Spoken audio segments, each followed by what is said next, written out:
नमस्कार साथियों, स्वागत है आपके अपने यूट्यूब चैनल पर इस सामान्य हिंदी की क्लास में। इस क्लास में हम कुल 40 प्रश्न करते हैं जो कि आगामी परीक्षा यूपी पुलिस और यूपी एसआई के लिए महत्वपूर्ण है। आइए आपका पहला सवाल है, बा व्यंजन है, यह क्या है? उसमें व्यंजन, उसमें सा से है, यह उसमें व्यंजन है। महाप्राण 2 और 4 और उसमें व्यंजन अयोग में पहला यानी इसमें कॉलम होते हैं, वे होते हैं। तो हमारा इसमें बा व्यंजन बूझ है, तो इसमें ऑप्शन बी अंतष्ट व्यंजन। अंतष्ट व्यंजन या और रा और ला और बा अंतष्ट व्यंजन होते हैं। या और बा ये अर्ध स्वर होते हैं। कौन से? अर्ध स्वर। ला इसकी पार्श्विक ध्वनि और रा लुठित व्यंजन है। श्री कामता प्रसाद गुरुजी के अनुसार ब्राह्म चिन्ह को किस भाषा से लिया हुआ माना जाता है? तो ऑप्शन बी अंग्रेजी भाषा से। इन्होंने कुल ब्राह्म चिन्हों की संख्या 20 बताई थी। इन्होंने पूर्ण ब्राह्म को अंग्रेजी भाषा से लिया हुआ नहीं माना था। इनके अनुसार कुल वर्ण कितने हैं? 43। वैसे कुल कितने हैं? 92। कामता प्रसाद गुरुजी के अनुसार 43 कुल वर्ण हैं और वैसे कुल कितने हैं? 52। अगला प्रश्न नंबर 3, स्त्रीलिंग शब्द अलग कीजिए। यानी स्त्रीलिंग शब्द कौन सा है? हर्ष उल्लास हुआ, यह तो पुल्लिंग शब्द है। हरकत की, हरकत हुई, यह स्त्रीलिंग शब्द है। हमला किया, यह पुल्लिंग। हमला किया, यह भी पुल्लिंग। तुम्हारा ऑप्शन बी सही है, हरकत स्त्रीलिंग शब्द है। उच्चारण शब्द में उपसर्ग कौन सा है? तो उच्चारण में व्यंजन संधि है। उत धन चा रण, यानी इसमें उत। ऑप्शन सी सही है, उत उपसर्ग है। अगला, जो प्रत्यय संज्ञा सर्वनाम व विशेषण में जुड़कर नया शब्द बनाते हैं उन्हें प्रत्यय कहते हैं।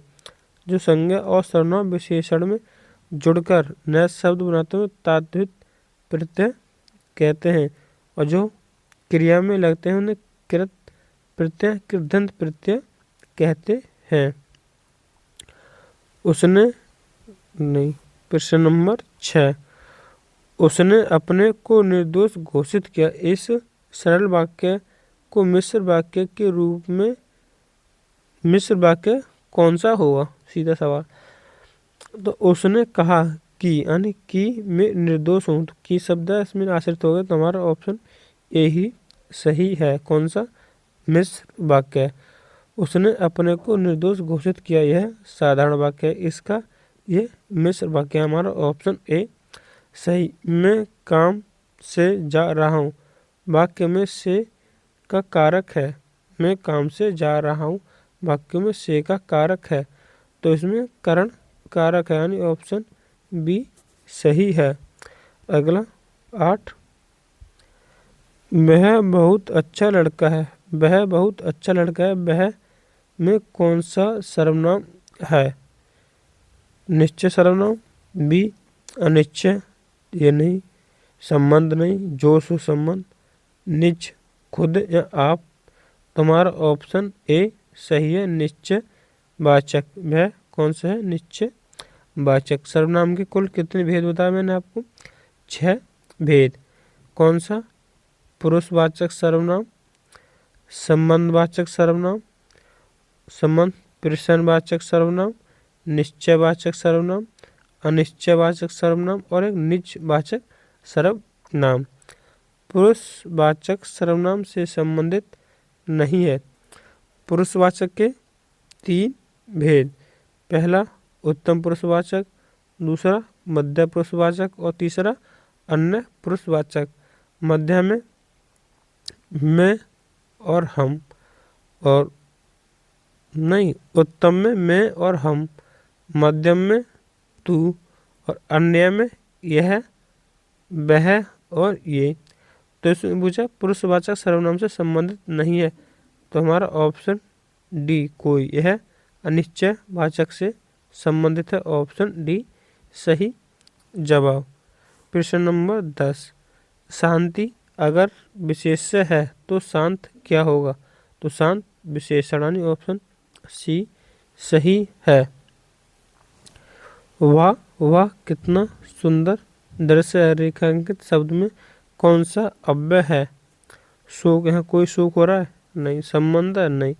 तिरस्कार बोधक? नहीं। तो हमारा ऑप्शन ए सही होगा, हर्ष बोधक अव्यय, ऑप्शन ए।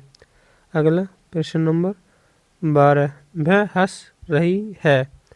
वाक्य में सहायक क्रिया की पहचान कीजिए। वह नहीं है सर्वनाम, इसने सहायक क्रिया, तो रही यह सहायक क्रिया है, तो हमारा ऑप्शन सी सही है, रही, यानी ये सहायक क्रिया है।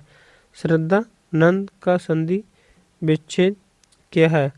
तो इसका सही जवाब होगा ऑप्शन बी, श्रद्धा धन आनंद। इसमें कौन सी होगी? दीर्घ स्वर संधि, यानी हमारा ऑप्शन बी सही है। प्रश्न नंबर 14, प्रतिमान में समास कौन सा होगा? तो प्रति उपसर्ग लगा हुआ है, तो इसमें अव्ययी भाव समास, यानी ऑप्शन बी सही है। निम्नलिखित अनेकार्थी शब्द का दूसरा अर्थ बताइए, यानी अज। अज का एक अर्थ होता है अजन्मा, दूसरा अर्थ होता है ईश्वर। पहला अजन्मा, दूसरा ईश्वर, तो हमारा ऑप्शन बी सही है। प्रश्न नंबर 16, स्तुति। स्तुति का मतलब होता है प्रशंसा, स्तुति का मतलब होता है प्रशंसा, और यह होता है निंदा, प्रशंसा, तो इसका ऑप्शन सी यानी है, इसका विलोम शब्द होगा। देवता का पर्यायवाची है, ऑप्शन बी विभुद देवता का पर्यायवाची है। अगला प्रश्न 18, कच्चे घड़े से पानी भरना। तो इस मुहावरे का सही अर्थ क्या होगा? पानी नहीं, ठीक ढंग से काम नहीं करना, पानी भरना, उपहार होना, गलत काम करना। डी गलत, सी गलत, बी गलत, यानी हमारा ऑप्शन ए होगा, सही ढंग से काम ना करना, ऑप्शन ए सही। निम्नलिखित में से तद्भव शब्द है, यह तत्सम शब्द, ये तत्सम शब्द, ये तत्सम शब्द, तो हमारा ऑप्शन ए 14 यह एक तद्भव शब्द है, यानी ऑप्शन सी सही है। दिए गए शब्दों में शुद्ध वर्तनी वाला शब्द, शुद्ध वर्तनी वाला, तो ऑप्शन सी षष्ठ ऋतु, ऑप्शन सी सही है, षष्ठ ऋतु। अगला प्रश्न नंबर 21, उत्तर और उत्तर शब्द युग्म का सही अर्थ क्या है? उत्तर का मतलब होता है उतरना, प्रश्न का उत्तर ये गलत हो जाएगा, ऊपर उठना ये गलत, तो हमारा उतरना और उतरना। उत्तर यानी एक उत्तर, तो भी ये उत्तर दिशा, उत्तरन एक उत्तर दिशा, एक होता है प्रश्न का उत्तर देना, और इसमें होता है एक अनुवर्ती पूर्ववर्ती यानी उत्तरावर्ती, तो इसमें हमारा ऑप्शन बी सही होगा, यानी उत्तर का उतरना और उत्तर का बाद वाला, इसमें पूर्ववर्ती अनुवर्ती होता है, इसमें उसका अर्थ दिया है यहाँ पर, नहीं जैसे तो उत्तर एक दिशा भी होती है और उत्तर एक प्रश्न का उत्तर भी देते हैं, तो इसमें हमारा ऑप्शन बी सही है, उतारना और बाद वाला। निम्नलिखित में से कौन सा वाक्य अशुद्ध है? अध्यापका ने शिष्य से प्रश्न पूछा नहीं, यहाँ तो अध्यापिका होती है, फिर अध्यापिका, तो हमारा ऑप्शन ए ही सही है, इसी में अशुद्धि है, यानी ऑप्शन ए सही है। बच्चे ने कहा था वह अपने आप नहीं सुनेगा, तो ऑप्शन ए भी सही। अमित ने जेब से 10 रुपए का नोट निकाला, ये भी सही। कवि ने संपादक को एक कविता भेजी, और ये भी सही है। प्रश्न नंबर 23,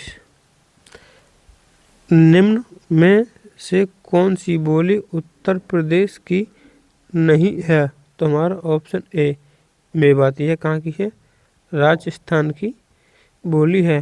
पैनी बुद्धि वाला के लिए एक शब्द का प्रयोग करें। पैनी बुद्धि वाला, तो हमारा ऑप्शन डी सही हो। कुशाग्र बुद्धि, ऑप्शन डी सही।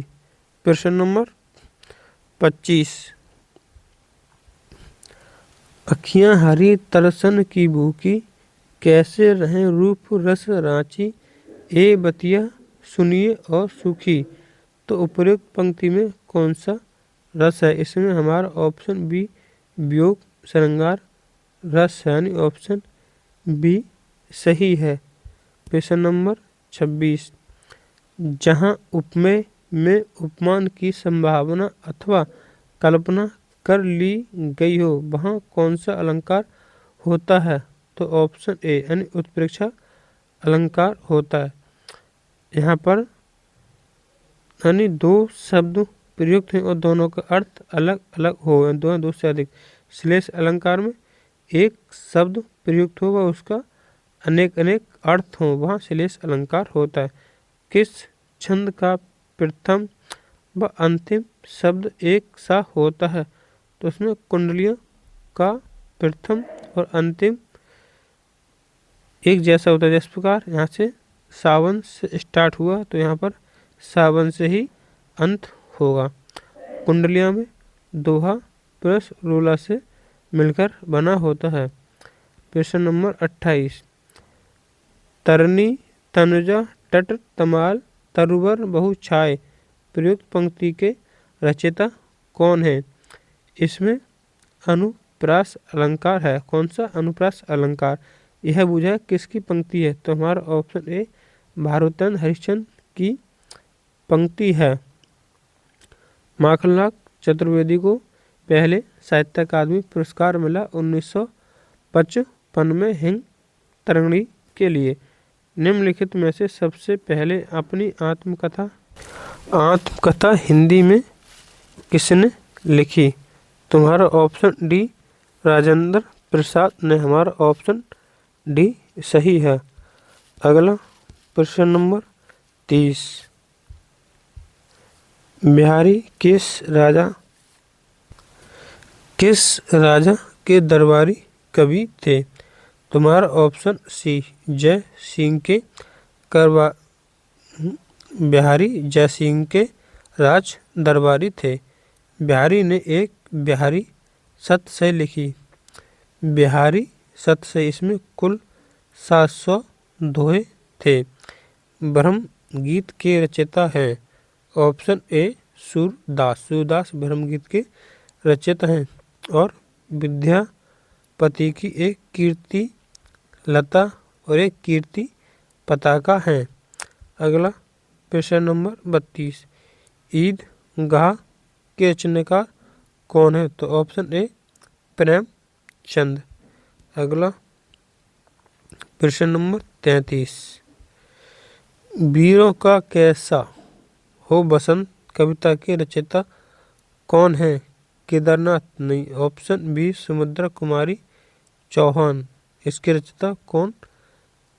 सुमित्रा कुमारी चौहान, और इन्होंने रानी झांसी के ऊपर भी लिखा है। धर्मवीर भारती की रचना सूरज का सातवां घोड़ा, ठंडा लोहा। प्रश्न नंबर 34, एक न एक दिन परिश्रम का फल जरूर मिलता है, इस बात में कोई संदेह नहीं है, यानी हमारा ऑप्शन डी सही है। अगला प्रश्न नंबर 35, रिक्त स्थान की पूर्ति सही विकल्प से कीजिए। चमड़ी जाए पर दमड़ी न जाए, यह एक लोकोक्ति है। तुम्हारा ऑप्शन डी सही है, यानी चमड़ी जाए पर दमड़ी न जाए, हमारा ऑप्शन डी। प्रश्न नंबर 36, परिच्छिद्रा नवेशन एक प्रमुख है, गुण नहीं सगुण, हमारा ऑप्शन डी गुण है। एक इसमें तो छिद्र न बेसी, यानी जो दूसरों की कमियों को देखता हो, यानी छिद्र बेसी। इसमें पर छिद्र ने बेसड़, तो इसमें हमारा ऑप्शन डी सही है।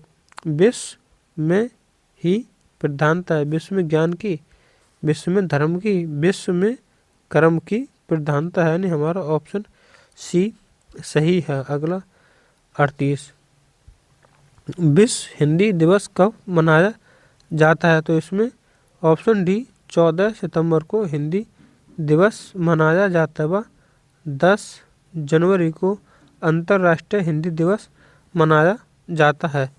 निम्नलिखित में से कौन सी बोली में टा बरक बहुला है? टा बरक, तो हमारा ऑप्शन ए मालवी बोली में टा बरका बहुला है। अगला